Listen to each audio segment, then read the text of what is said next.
Ang pinakamalalaking construction sa Biblia na gumulantang sa mga scientist.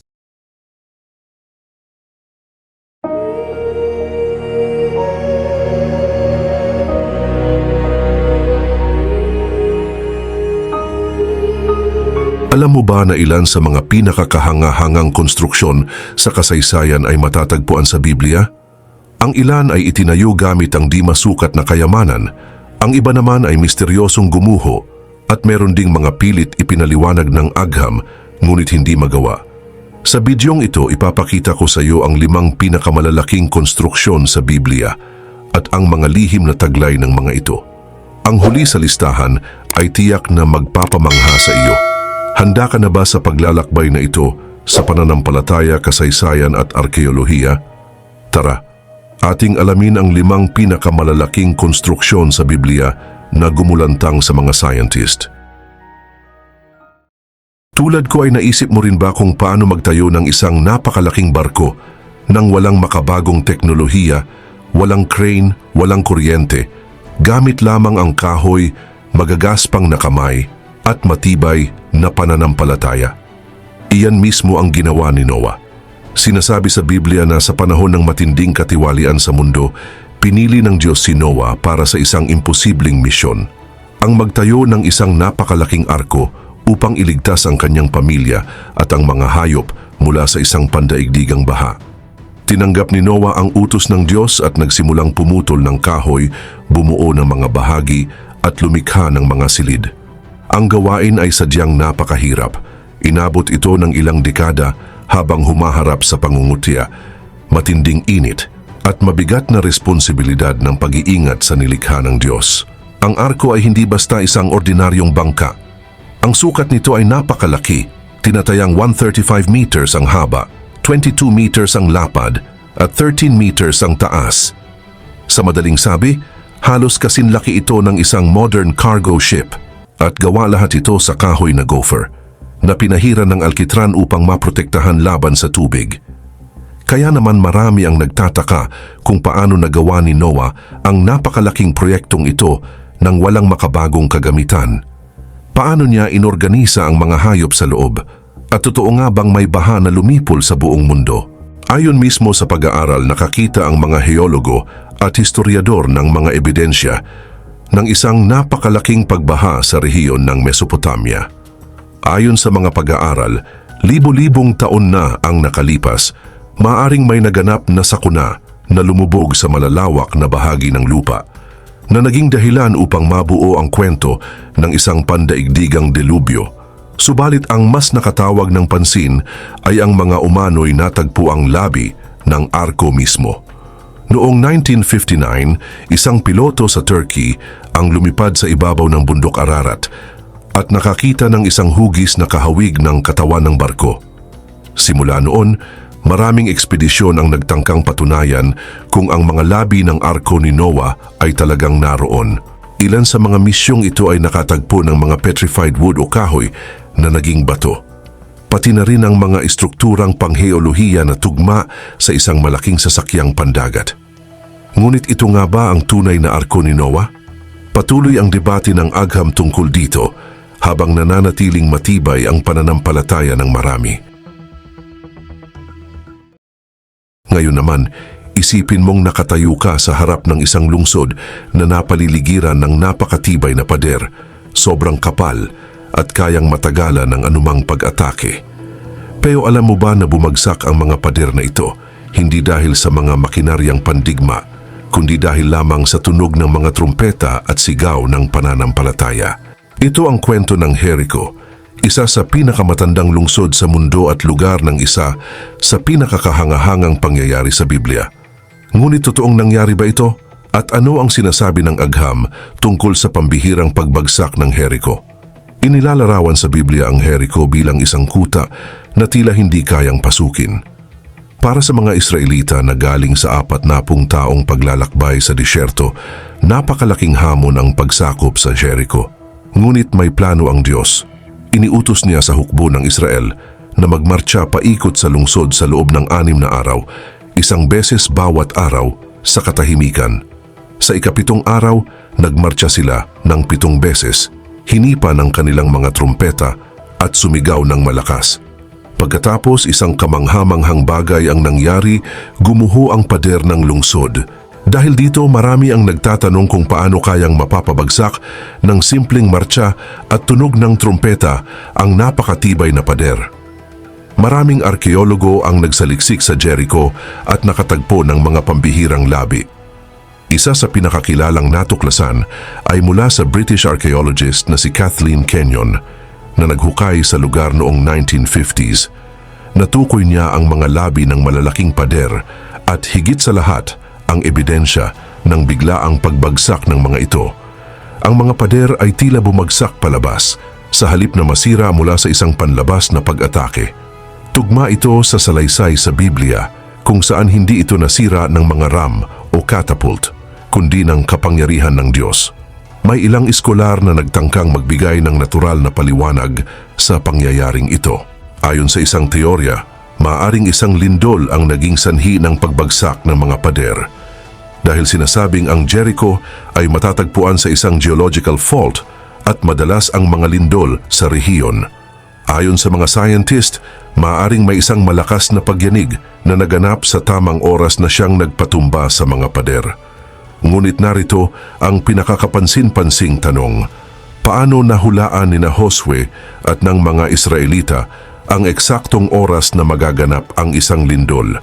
At higit sa lahat, paano nangyari na ang lindol ay naganap eksaktong sa sandaling hinipan ang mga trumpeta at sumigaw ang mga Israelita? Dumako na tayo sa ikatlo. Isang gusali na napakagarbo na ang mga pader nito ay nababalot ng purong ginto, sumasalamin sa isang makalangit na liwanag sa sikat ng araw. Isang banal na lugar na itinayo upang tahanan ng presensya ng Diyos. Ito ang Templo ni Solomon, ang pinakamaluwalhating gusali na itinayo. Ngunit paano nga ba itinayo ang kahanga-hangang arkitekturang ito? Ano ang sinasabi ng arkeolohiya tungkol sa pag-iral nito? At ano ang tunay nitong espiritual na kahalagahan? Sa mga hindi pamilyar, si Solomon, ang pinakamatalinong hari ng Israel, ay binigyan ng misyon ng kanyang ama na si David na magtayo ng isang bahay para sa Diyos. Ang napiling lokasyon ay ang Bundok Moriah, ang parehong lugar kung saan muntik nang ialay ni Abraham ang kanyang anak na si Isaac. Isang napakalaking proyekto ang pagtatayo nito. Ang mga batong ginamit ay maingat na pinuputol at inihahatid sa templo nang hindi ginagamit ang martilyo o iba pang kasangkapan alinsunod sa utos ng Diyos.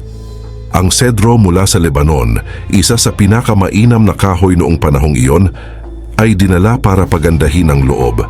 At ang pinakakahangahangang bahagi, ang buong loob ay binalutan ng purong ginto. Inukit na kerubin, puno ng palma at mga bulaklak ang nagpaganda sa mga dingding, habang ang kabanal-banalang lugar, ang pinakabanal na bahagi ay naging tahanan ng kaban ng tipan, isang sagisag ng presensya ng Diyos sa kanyang bayan. Matapos ang 7 taon ng paggawa, natapos ang templo. Ngunit may isang mas kamanghamanghang pangyayari na magaganap. Tinipon ni Solomon ang lahat ng tao ng Israel para sa isang hindi malilimutang seremonya. Nakatayo sa harap ng altar, nanalangin ang hari, hiniling sa Diyos na manahan sa lugar na iyon. Pagkatapos isang kahima-himalang pangyayari ang naganap, isang maluwalhating ulap ang pumuno sa templo at isang apoy mula sa langit ang bumaba sa altar, tinupok ang mga handog. Isang malinaw na tanda na tinanggap ng Diyos ang bahay na iyon bilang kanyang santuwaryo. Lumuhod sa paghanga ang mga Israelita, nasa harapan sila ng buhay na presensya ng Diyos. Sunod ang isang mundo kung saan ang buong sangkatauhan ay may isang wika. Walang hadlang, walang hangganan, lahat ay nagkakaisa sa isang layunin, ang magtayo ng isang tore na abot hanggang langit. Ngunit sa halip na mapalapit ang tao sa Diyos, ang ambisyong ito ay nagdulot ng kanyang galit. At pagkatapos isang hindi kapanipaniwalang pangyayari ang naganap, nagulo ang kanilang wika at tuluyang natigil ang pagtatayo ng tore. Ayon sa Biblia, matapos ang baha, nagsimulang kumalat ang mga inapo ni Noah sa buong mundo.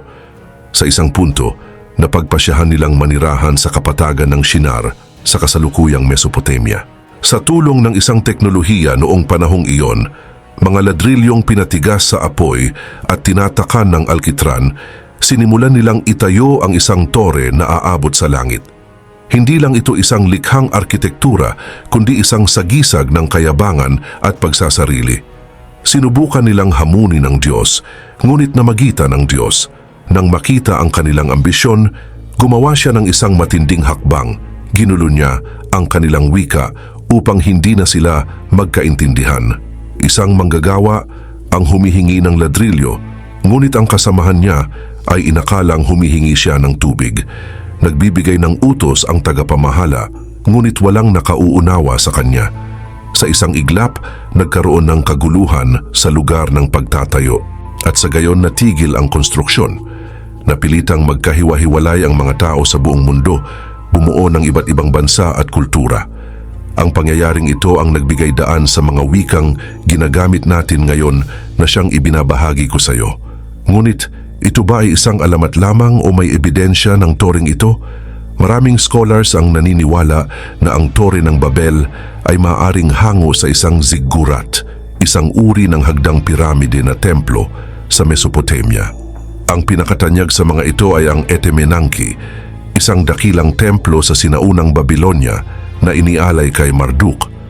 Tinatawag ito ng mga Babilonyo bilang ang bahay na nag-uugnay sa langit at lupa, isang pangalan na kahawig ng layunin ng Tore ng Babel. Ayon sa mga tala ng kasaysayan, ilang beses nang nasira at muling itinayo ang Etemenanki bago ito tuluyang iniwan. Maari kayang ito ang orihinal na tore na binanggit sa Biblia? Wala pang tiyak na sagot, ngunit kapansin-pansin ang pagkakatulad ng kanilang mga paglalarawan.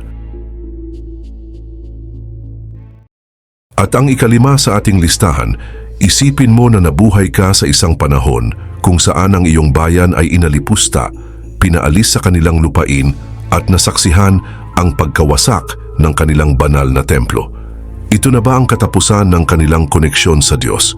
Hindi para sa mga Hudyo. Nang bumalik sila mula sa pagkabihag sa Babylonia, bitbit nila ang isang pangarap, ang muling itayo ang templo at ibalik ang kanilang pananampalataya. Ang ikalawang templo ng Jerusalem ay hindi lamang isang gusali. Ito ay isang sagisag ng muling pagsilang, pag-asa at pagkakakilanlan ng isang buong bansa. Ngunit paano ito itinayo? Ano ang nagpabukod tangi rito? At bakit ito nawasak? Matapos ang 70 taon ng pagkabihag sa Babylonia, pinayagan ng Haring Persyano na si Ciro ang mga Hudyo na bumalik sa kanilang lupain. Iniutos niya ang muling pagtatayo ng templo at nagbigay pa ng mga mapagkukunan para sa proyekto. Ngunit nang sinimulan nila ang pagtatayo, hinarap nila ang isang mapait na katotohanan. Hindi na ito magiging katulad ng templo ni Solomon. Mas maliit ito, mas payak, wala na ang kaban ng tipan at wala na ang ningning ng purong ginto sa mga dingding nito. Ang mga nakatatanda na nakaalala sa unang templo ay napaluha sa lungkot dahil tila napakaliit ng bagong templo kung ihahambing dito. Ngunit nagpadala ang Diyos ng mensahe sa pamamagitan ng isang propeta. Ang kaluwalhatian ng huling bahay na ito ay magiging higit kaysa sa una. Ano ang kahulugan nito? Paano naging mas maluwalhati ang tila mas hamak na templo? Ito ay dahil kay Jesus. Siya ang tunay na templo ng Diyos. Ang mga istrukturang ito mula sa Biblia ay hindi lamang mga sinaunang kwento, kundi mga paalala ng kapangyarihan ng pananampalataya, pagsusumikap at pagtitiwala sa Diyos. Sa kabila ng kawalan ng modernong teknolohiya, naitayo at naigupo ang mga kamanghamanghang istrukturang ito dahil sa paniniwala at determinasyon ng mga taong nagtaguyod sa kanila. Sa ating panahon ngayon, maaring hindi na natin kailangang magtayo ng arko o lumusob sa isang matibay na lungsod, ngunit patuloy tayong humaharap sa mga hamon na tila imposibleng mapagtagumpayan. Tulad ni Noah, maaari tayong matawag upang gawin ang mahirap at hindi maunawaan ng iba. Tulad ng mga Israelita sa Jericho, maaaring kailanganin nating maghintay at manalig bago makita ang resulta ng ating pagsusumikap. Ang kasaysayan ay nagpapatunay na ang pananampalataya at pagsisikap ay may kakayahang magbago ng ating kapalaran. Kaya sa bawat hadlang na ating kinakaharap, tanungin natin ang ating sarili, tayo ba'y may sapat na lakas ng loob upang maniwala, magpatuloy at umasa sa himala ng buhay? Sapagkat ang tunay na pagtatagumpay ay hindi lamang nasusukat sa kung ano ang ating naitayo, kundi sa kung paano natin ito napagtagumpayan.